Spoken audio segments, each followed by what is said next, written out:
예, 이번에 보면 직업 상담 및 취업 지원 두 번째 과목은 이름이 이렇게 되어 있습니다. 이름 뭐 그렇게 신경 안 써도 돼요. 내용은 딱 비슷비슷하니까요.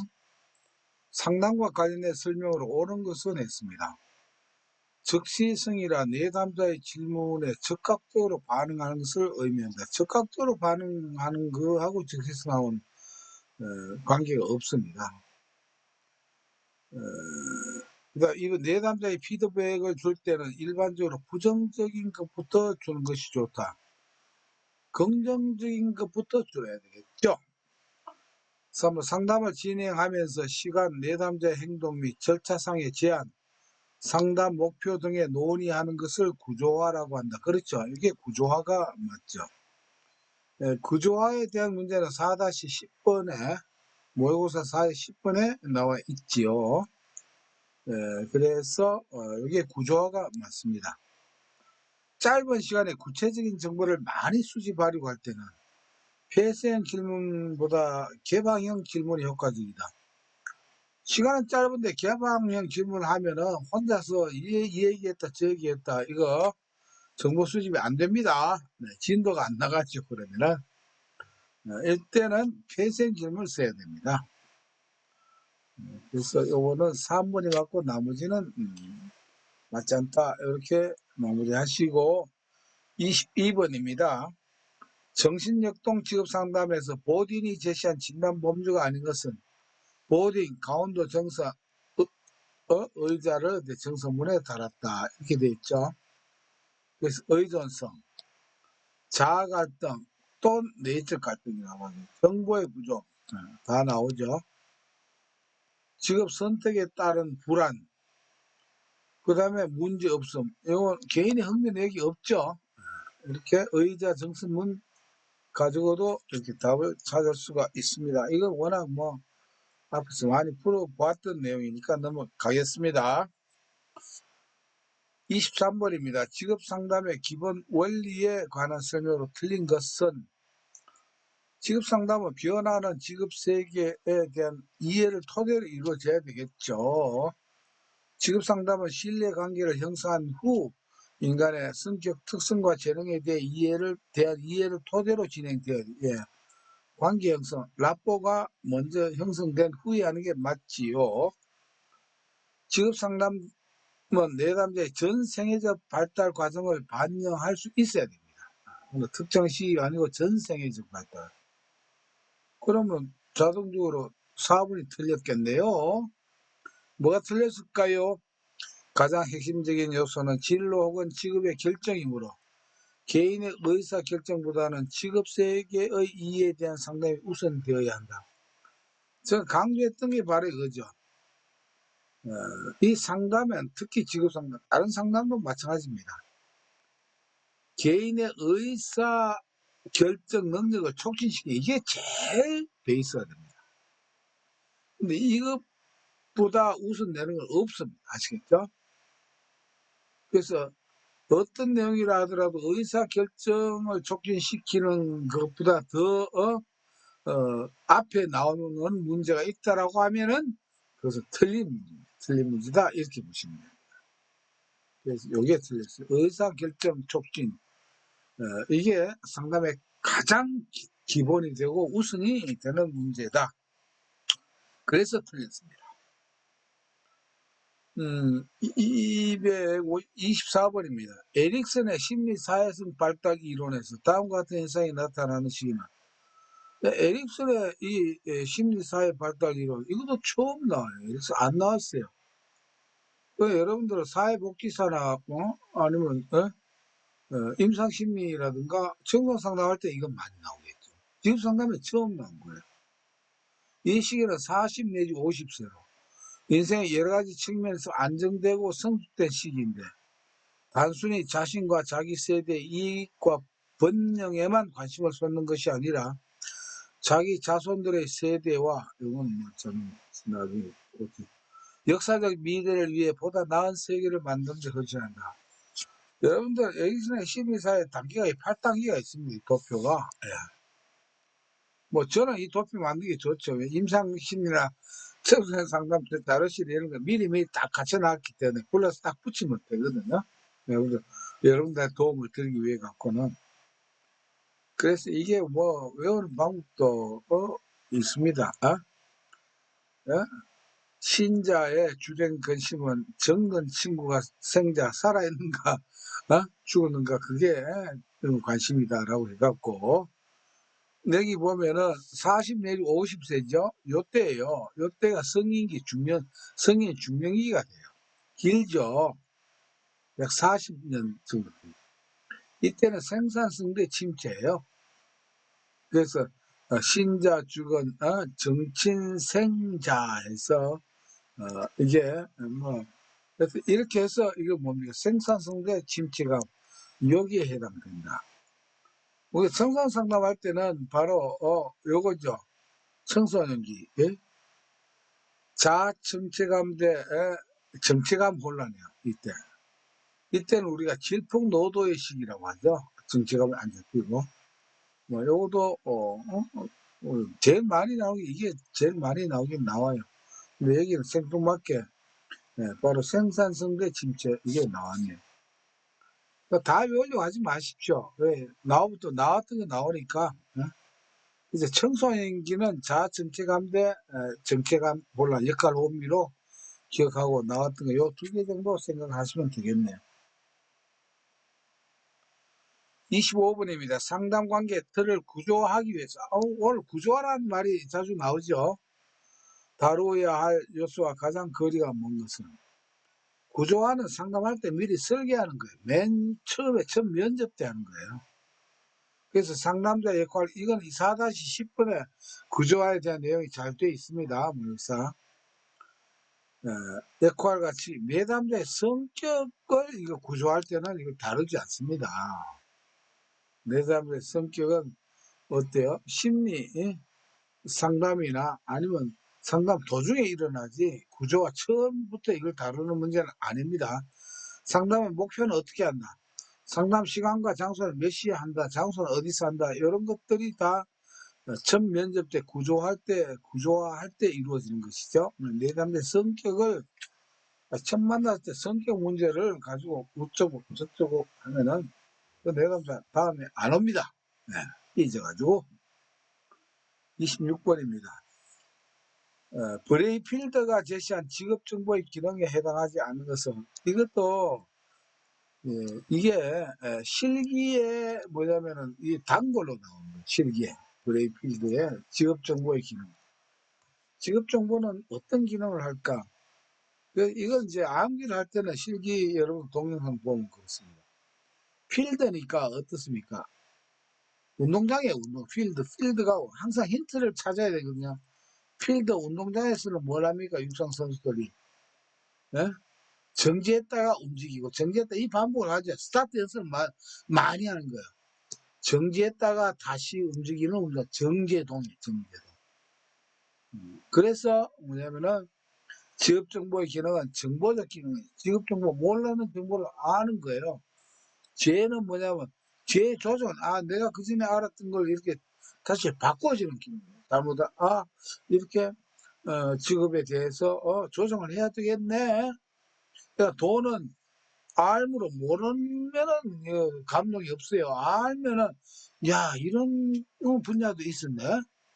그래서 동기화 기능. 그래서 정제동 하는 게 이제 브레이필드의 직업정보의 기능입니다. 필드가 이제 육상선수 필드에서 정지했다가 이 스타트 연습을 많이 하죠. 물론 육상선수뿐만 아니라 축구선수도 다 그래요. 다 그래요. 이게 움직이고 스톱. 그래서 정제동으로 기억을 해주시면 되고요. 27번입니다. 강박증이나 공포증을 가지고 있는 사람들의 얘기 불안을 다루기 위하여 자신이 두려워하는 그 일을 일부러 하도록 격려하는 상담 기법은 이렇게 되어 있어요. 자, 여러분들 보면은 불안을 다루는 거 여러분들 이게 1-1 맨 처음에 했던 게 행동주의란 말이에요. 행동주의는 일단은 방향이 2가지가 있다. 다운 시키는 게 있고 뭐가 있다? 업 시키는 게 있다라고 했어요. 다운은 뭐라고요? 불안이라고 해요. 불안. 네, 불안. 불안이란 말이에요. 자, 불안이면은 불안을 딱 이거 감소시키는 기고 업을 시키는 것은 바람직한 행동을 어떻게 해요? 하는 거. 이게 적응행동 정리기법이라고 해요. 그래서 불안을 다루기 위해 가지고 이제 하는데 이게 원래 여러분들 보면 체홍 눈이 붉어지니까 몸이 붉어지니까 노반 금주 이렇게 해서 이렇게 했던 게 있죠. 여기에서 뭐냐면은 이 반대 조건, 금지 조건 여기에 나오는 이게 바로 역설적 의도입니다. 즉 일부러 어떻게 한다고요? 싫어하는 일을 하기 싫어하는 일을 자꾸 일부러 시키는 거예요. 이게 바로 역설적 의도, 역설적 의도. 싫은 걸 자꾸 하게 함으로 말미암아 어때요? 거기에 적응을 시키는 거. 이게 불안 감소 기법 중에 하나입니다. 그래서 사실상 이 문제는 청소년 상담에서 아니 직업 상담사에 또 처음 나왔던 문제. 이건 임상심리사는 자주 나오는 문제거든요. 임상심리사 이건 매우 자주 나옵니다. 여하튼간에 이렇게 조금 난이도가 좀 높아졌다 이렇게 보시면 됩니다. 이렇게 요거는 기억을 해주시고 28번입니다. 역설적 의도가 문제를 일으킬 수 있는 상황을 오히려 역설적으로 거꾸로 싫어하는 걸 더 일부러 하게 한다. 일부러 이게 역설적 의도가 되겠습니다. 주변에 보면 그렇게 비록 심리 상담이 아니더라도 그렇게 하는 경우가 많아요. 많습니다. 정신분석적 상담에서 내담자가 과거의 중요한 인물에게서 느꼈던 감정이나 생각을 상담자에게 투사하는 현상, 이걸 우리가 전이라고 합니다. 이거는 전이 가는 것은 생각을 이렇게 옮기는 거예요. 옮기는 거. 옛날 인물의 생각을 누구 상담자에게로 내담자가 옮기는 거예요. 내담자의 옛날에 어떤 중요한 인물의 생각을 어떻게 해요?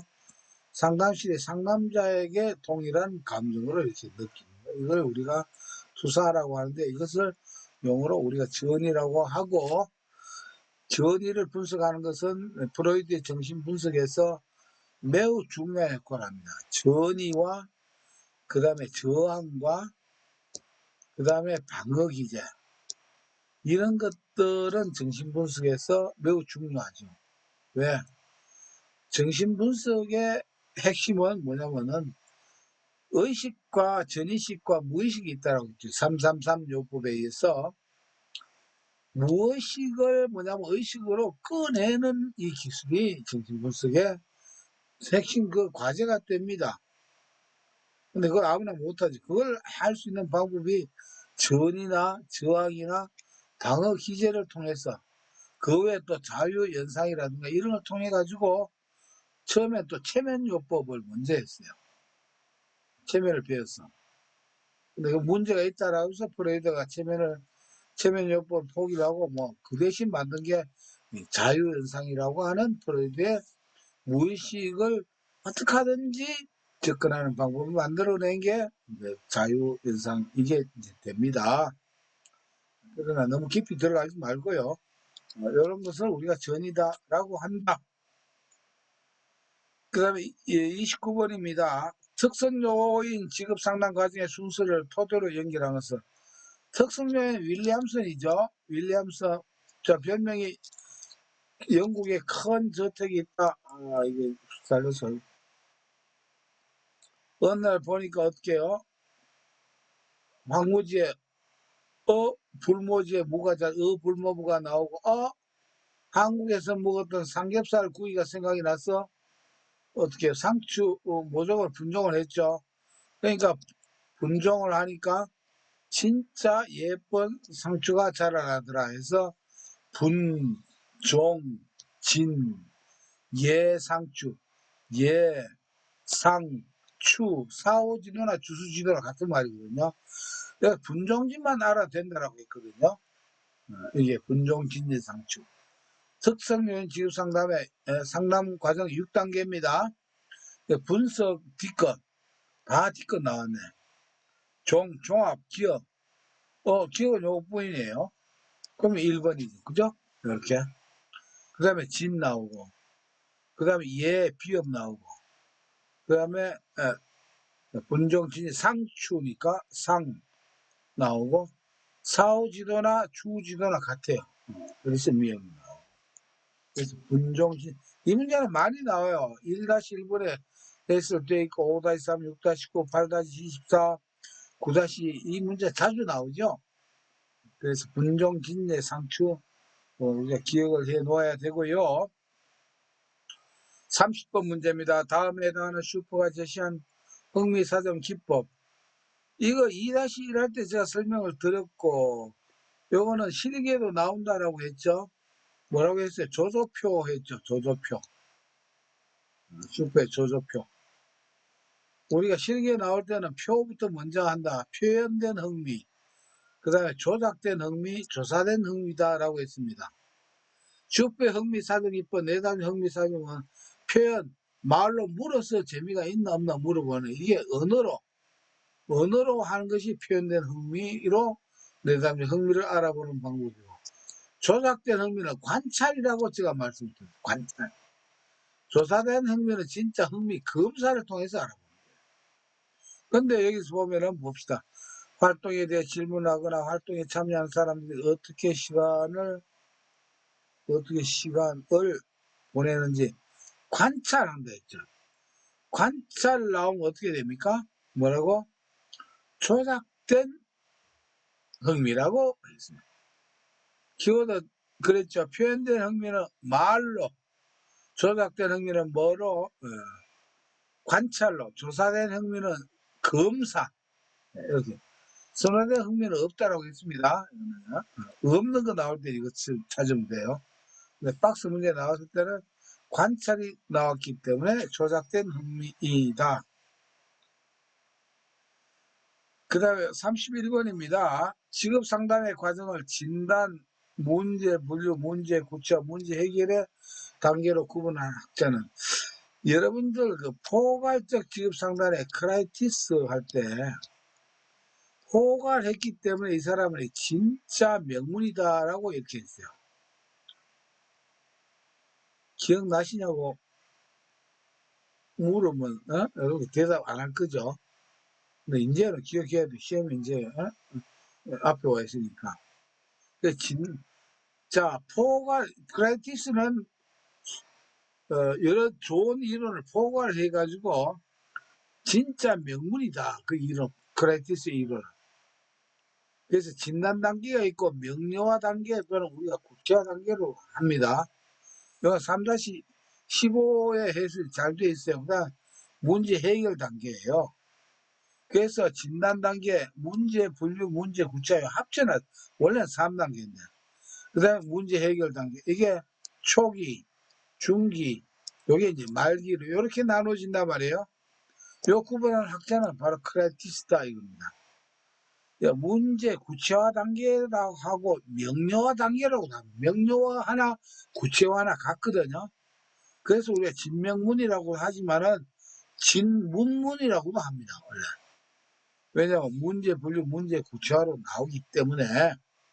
그래서 진명문, 어떤 데는 명료화 단계로 나올 때도 있고 그래요. 이게. 어떤 데는 문제 구체화 단계. 그래서 진명문 또는 진문문 이렇게 기억을 하면 더 좋지요. 크라이티스의 포괄적 직업 상담 이론이 됩니다. 자, 행동주의 또 나왔네요. 행동주의 상담에서 부적응 행동을 감소시키는 데 주로 사용하는 기법으로. 감소시킨다라고 했죠. 감소시키는 것은 뭐라고 해서, 자, 이거 여러분들 어차피 1-1에서 맨 첫 시간에 했죠. 감소시키는 게 불안인데, 불안할 때는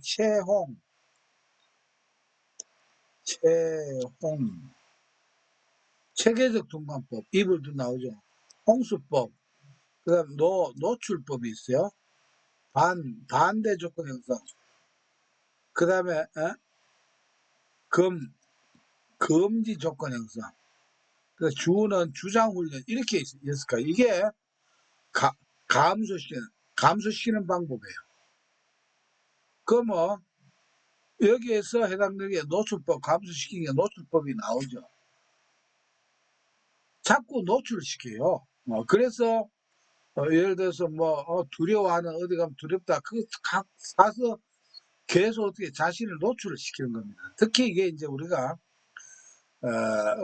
제일 많이 강박증이에요. 강박증 예를 들자면은 어디 갔다 오면은 손을 안 씻으면 그냥 몸에 알레르기가 생기고 이런 강박증 형태도 있어요. 그럼 이걸 치료할 때 어떻게 합니까? 일부러 사람 많은 데 가서 물도 없이 손을 못 씻게 막 그냥 노출을 막 시켜요. 그럼 나중에 보니까 괜찮거든요. 처음에는 그렇다. 이게 다 심리적 요인이란 말이에요. 이래가지고 부적격 행동. 툭 하면 손을 씻고 속 안 씻으면 그냥 소화가 안 되고 정서가 심한 정신적 장애가 일어날 수가 있죠. 이래서 부정 감소시키는 거 이게 노출법입니다. 그러나 행동조성법 이거는 우리가 아웃시키는 거겠죠. 아웃시키는 거. 이게 뭐라고 했어요? 강대변, 그 다음에 모자 행상력 이렇게 했어요. 여기 행동조성법이 바로 행동조성법이고, 모는 모델링이고, 토큰 강과는 상표제도. 요 1-1 할 때 우리가 강대변, 모자 행상, 역할 연기 이렇게까지 해서 했던 그 내용들이 좀 나오는데, 그래도 요번에 나오는 거는 조금 수준이 좀 높게 나왔다 이렇게 생각하면 됩니다. 그러나 항상 감소시킨다. 바로 채용 노반 금주에서 노출법이 다운시키는 방법이다. 감소. 행동주의는 제가 아주 간명하게 정리를 했어요. 이론 교재도 없다시피. 행동주의 목표는 다운시키는 것과 업시키는 것, 이렇게 구분을 돼서 하게 되면 시험 치는 데는 아주 기가 막힌 팁이 됩니다. 33번 문제입니다. 인간 중심 상담에서 요구되는 상담자의 태도로 짝지어진 것은, 인간 중심 어때요? 나는 하나도 남김없이 버려야 된다. 일무공. 무조건 나를 비워야 돼요. 그래서 일치성, 무조건적 존중과 수용, 공감 또는 공감적 이해. 자, 일치성을 다른 말로 또 뭐라고 한다? 별명이 진솔성, 진실성, 진솔성이라고 한다. 이렇게 돼 있죠. 그래서 일무공을 찾으면 돼요. 일무공, 진실성이나 별명이 뭡니까? 일치성 같아요. 무조건은 수용, 그 다음 공감적 이해. 그러면 니언, 디끌, 리얼. 니언, 디끌, 리얼. 이게 2번이 되겠죠. 일무공. 여러분들 알아야 되는 게 일치성이나 진솔성이나 같다. 요거는 3-11번에 해설이 잘 돼 있죠. 여러분 해설로 가지고 잘 안 되면 뭘 하면 된다? 동영상을 스크롤해서 다 보려고 하면 안 돼요. 밑에 보면 동영상도 다 넘버가 몇 번 돼 있거든요. 스크롤해서 여러분들 필요한 것을 보시면 됩니다. 스크롤해서 안 보면요, 공부하는 게 아니고 5분 안에 잠 온다 그랬죠. 수면제 역할을 하면 안 됩니다. 34번입니다. 윌리엄슨의 변별 진단에서 4가지 결과에 해당하지 않는 거. 아까도 했죠. 윌리엄슨의 진단법, 불, 모, 무. 어리석은 선택 또는 현명하지 못한 선택. 불확실한 직업 선택. 그러니까 직업 선택의 확신 부족이죠. 모순된 직업 선택은 뭐와 같다? 흥미와 적성의 모순이에요. 무선택, 지금 무선택이에요. 정보의 부족은 윌리엄슨이 아니죠. 누구 거라고요? 고딘의 의자 정선문 할 때 정보의 부족이 나오죠. 이것도 매우 강조를 했습니다. 정보의 부족은 무조건 고딘 거다. 이렇게요. 자, 35번입니다. 다음 중 상담사가 상담 목표를 설정할 때 고려해야 할 사항으로 가장 적합한 거.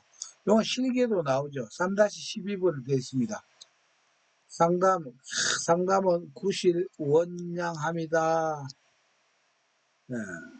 원한 양만큼 함께 풀어야 된다. 구실. 그래서 상담 구체적이어야 한다. 실천 가능해야 된다. 내담자가 원하고 바라는 것이야.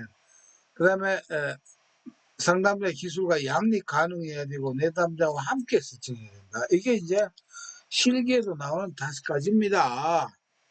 그래서 달성하기 어렵더라도 이상적인 관점 안 됩니다. 실천. 달성하기 어려우면 실천 가능해. 그래서 이게 틀렸죠. 내담자가 바라는 구체적이고 긍정적인 변화를 상담 목표로 삼아야 된다. 그렇죠. 구체적이고 구체적이어야 한다. 이게 나오죠. 이건 맞네요. 적합합니다. 상담자의 방향을 내담자와 공유하기 위해 추상적인 상담 목표 안 되죠. 구체적인 상담 목표. 내담자의 문제를 가장 잘 파악하고 있는 부모와 함께 상담 목표가 아니고 하면 안 됩니다. 무조건 내담자와 함께 해야지. 부모 넣으면 목표가 지금 산으로 갑니다. 안 돼요. 받아난 거고. 그래서 2번만 맞다. 이렇게 보면 됩니다. 36번입니다. 지급카드 분류에 관한 설명으로 틀린 것은 이것도 1-12번에 해서 잘 되어 있고 동영상에는 물론 그 자세히 설명되어 있죠. 내담자를 능동적으로 참여합니다. 능동적인 수동적인 게 아닙니다. 카드를 마음대로 가져가게 적극적인 피드백을 제공합니다. 내담자가 제한적으로 반응하도록 구성되어 있죠. 이게 땡이죠. 요걸 할 때 제가 그랬죠. 카드가 90장이 있는데 그 중에서 너는 3장만 좋아하는 거 고르시오. 싫어하는 거 카드 5장만 고르시오. 제한을 두면 된다 안 된다? 안 된다라고 했습니다. 50장 좋아하는 거 싫어하는 거 40장 전혀 상관없습니다. 제한 두지 않고 마음대로 숫자에 상관없이 한다. 이렇게 보면 됩니다. 제한적이 아니다라고 하는 게 지급카드 분류의 사용법이다. 보시면 됩니다. 상담사가 내담자에 대한 의미는 여러 정보를 얻을 수 있습니다. 3번이 맞지 않다. 1-12번 할 때 있죠. 자, 진로시간 전망 검사 중 코틀이 제시한 원형 검사에서 원의 크기가 나타내는 건 뭐라고 했어요? 1-17번 많이 했죠. 이건 실기에도 나오고. 크기는 친밀감이라고 했죠. 그래서 엄마 아빠가 자주 보고 내가 얼만큼 좋아해야 하면 아이가 원을 크게 그리고 적게 그리고 원의 크기가 친밀감의 표시다. 라고 이런 하나의 예를 들어서까지 한번 살펴보았습니다. 38번입니다. 상담자의 윤리 강령으로 옳지 않은 것은 상담 활동의 과정에서 소속기관 및 비전문인과 갈등이 있을 때 내담자의 복지를 우선적으로 고려하는 것은 내담자가 우선입니다. 타 전문인과 상호 합의가 없었지만 내담자가 간절히 원하면 타 전문인으로부터 도움을 받고 있는 내담자로 상담한다. 이게 윤리에 어긋나는 겁니다. 가로채기 끼어들게 안 됩니다. 안 돼요. 반드시 뭐냐면은 합의가 있어야 되지. 합의가 없는 데는 내담자가 원한다 하더라도 그 내담자와 상담을 해서는 안 된다는 겁니다. 3번, 4번은 맞죠. 자신의 개인 문제 및 능력을 한계 때문에 도움을 주지 못하리라고 판단될 경우는 다른 전문가 동료 및 관련 기관에 의뢰를 해야 되고 사회 공익과 자신이 종사하는 전문직의 바람직한 이익을 위해서 최선을 다해야 됩니다. 2번 제가 그랬어요. 가로채기 끼어들기라고 이렇게 했어요. 이렇게 이게 학문적인 용어는 아닙니다만 이렇게 해야 이 문제를 임팩트하게 기억하는 데 도움이 되리라라고 생각이 됩니다. 39번입니다. 진로 상담의 목표로 틀린 것은 자신에 대한 정확한 이해 정진이 돼야 되고 직업색에 대한 이해가 돼야 되고 심리적 장애에 대한 이해 정진. 자, 항상 심리적 장애, 정서적 장애가 나오면은 여러분들 진로 상담이나 직업 상담이 아니고 이건 개인 심리 상담으로 들어가야 된다라고 우리가 앞에 문제를 풀면서 많이 강조를 했죠. 네, 요거는 진로 상담이나 직업 상담의 내용이 아닙니다. 합리적인 의사결정 능력 중에 이거는 뭐 항상 중요한 내용이고요. 40번입니다. 직업 상담의 종결 시점에서 상담자의 역할로 들린 것은 내담자의 문제가 어느 정도 해결되어 있는지 점검한다. 우리가 상담이 관진 목표평이라고 했죠. 목표평. 관계 형성의 초기, 진목계, 진단, 목표수 계획, 요게 뭡니까? 중기. 그 다음에 평가가 종기, 말기라고 있습니다. 점검하니까 평가죠. 그래서 라포가 형성되었는지 확인한다. 라포는 관계 형성이니까 뭡니까? 종결 시점 아니고 언제입니까? 초기가 되죠. 초기. 그래서 이게 맞지 않죠. 종결의 시기를 내담자에 미리 이 얘기를 해줘야 됩니다. 그래야 이별 준비를 합니다. 종결에 대한 내담자의 생각과 감정을 확인을 해야 됩니다. 이 정도면은 나가서 잘 하겠네. 이렇게. 이게 다 이제 평가에 해당되는 사항이 되겠습니다. 틀린 건 라포는 언제다? 초기에 한다. 이렇게 보면 되겠네요. 자, 일단 여기까지로 해서 녹화를 마치고